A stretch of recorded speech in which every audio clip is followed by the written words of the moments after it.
To insert a column or several columns in a range, follow the steps shown on the screen.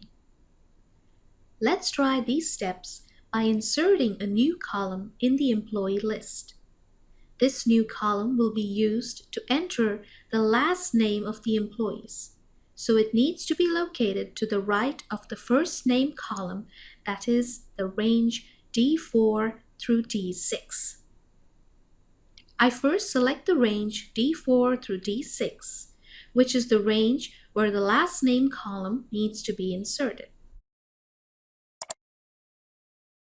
Second, with the mouse cursor placed on the selected range, I click the right button of the mouse, and from the floating menu, I select the option Insert.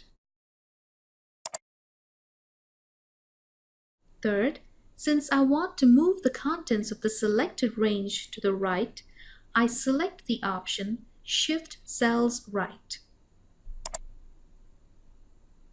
Finally, I click OK. As you can see, the original contents of the selected range get pushed to the right and a new column gets inserted. Now I can enter the last names of the employees.